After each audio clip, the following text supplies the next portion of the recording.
Hearty shalom to you. Jeffrey SEIF here. Glad you are out there. And we are looking in here. Thank you for going on the journey. I say it all the time. And I really mean it every time I say it. I'm interested in Hebrews chapter 5 today, verses 11 through 14. And at the outset, I was thinking, when I was listening to this author, I was thinking, they don't make them like they used to. I'm sure you've heard that expression before. They don't make them like they used to. I mention that because this author speaks to his hearers in ways they just don't make him like that anymore. I mention that because in modernity, I think principally because ministry has institutionalized and ministers are reliant on their constituents for their livelihood. That it predisposes them to be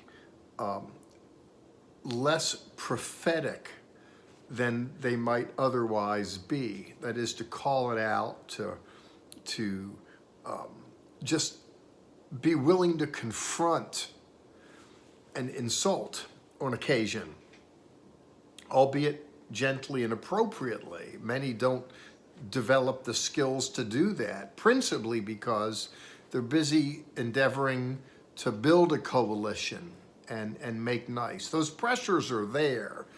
I'm not trying to say everyone with reverend or rabbi in front of their name succumbs to them all the time, but it's there. But it's not here. I mention that because this author has just spoken about Yeshua, Jesus, referencing him in ways that are kind of sort of hard to grasp. That he is a high priest, that's understood.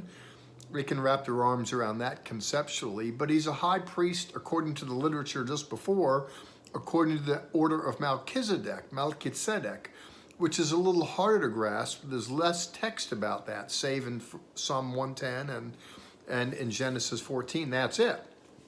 This author has much to say about this mysterious character who emerged in Genesis and then evaporated on the quick. Or at least he didn't evaporate, but he just appears in the biblical drama and then goes in short order. This author says in verse 11, chapter 5, he says, about this subject, that is what he just spoke about, which is what I just spoke about. He said, about that, there really is much to say. He says, there's more I could tell you about this. He said, it's hard to explain since you have become sluggish of hearing.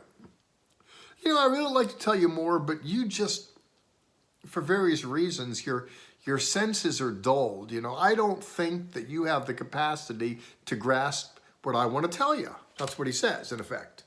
And what I want to tell you is that they don't make them that way anymore. That is to say that most don't speak that way. Having raised that point, I want you to see how it carries out through the rest of what he says. He goes, and it's insulting, he says, for although you ought to be teachers by this time, again, you need someone to teach you the basics of God's sayings. Guys, you really should be much further along. You should be teachers, but apparently we need to review the basics with you. Again, he's pressing them. To me, this is insulting. He goes on to say, you need milk, not solid food. Again, he's not talking in a way where he's trying to endear himself to his constituents. He's trying to make a point. And then there's a conjunction. He goes, for anyone living on milk, presumably his hearers, he goes on to say, is inexperienced with the teaching about righteousness. Now that goes with youth. Maturity comes with experience in living. But he underscores the lack thereof with them. He says, you're babies still. You're inexperienced, at least, with teachings about righteousness. What does he mean? He goes on to say this person is an infant, and presumably he's speaking to them, those persons, being in effect childish. And why is that? Because they're inexperienced with the teachings about righteousness. He mentioned Melchizedek previously, the king of righteousness, Melchizedek. And he goes on to say, and how can I talk to you about the king of righteousness when you are inexperienced? You're babies. I don't know that you have the capacity to understand what it is to have righteousness. Now, why he's speaking to them that way will manifest as we work our way through the literature. But here, not yet, he presses the point even further. He said, solid food is for the mature, that is not you, who through practice have their senses trained to discern both good and evil. It's interesting. The mature, through time and circumstance, or through practice, they cultivate the ability to have perspective that's trained. There's discernment where they see things more clearly. That is to say, less predisposed to be duped. These individuals, I would understand this author to say, are not seeing clearly. Now, he's going to go on to talk about what he means. He will illustrate being trained in righteousness and some of what that entails, but leaving that for the continued journey of our work through the book of Hebrews. Again, I want to put a wrap the way I began.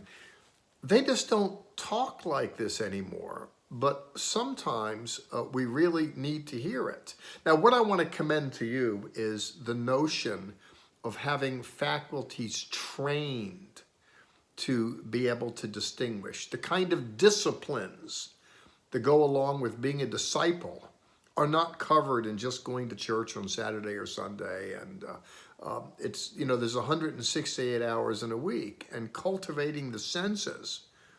It's not just about what's served up for you on an occasion briefly. And even if someone goes to a congregation and the rabbi, the reverend, speaks for 45 minutes, he might just be talking 4 to 5 minutes from the Bible specifically, and the rest of it is his or her applications of it, and all that's good. I don't speak against that. I'm a congregational leader myself, and I get to go and speak in other people's. I'm invited, so I don't want to disparage that. I was a Bible college seminary professor. I trained people up to serve up that payload. I'm good with that. I'm just telling you it's not enough for maturity. That maturity is something that we have to go to ourselves by studying, digging a little deeper, by picking up the cross, by making sacrifices, sometimes by suffering. Just previous to this, by the way, the author gave voice to how Yeshua himself interceded, that he suffered. There was travail, and he tarried on with loud cries and tears, as an example of seeking God amidst the turbulence of trying times. I can assure you that faculties get trained during those times. Well, speaking about time is up. Let's do it again. Chapter 6 will be here in the next sitting. God bless. Ciao.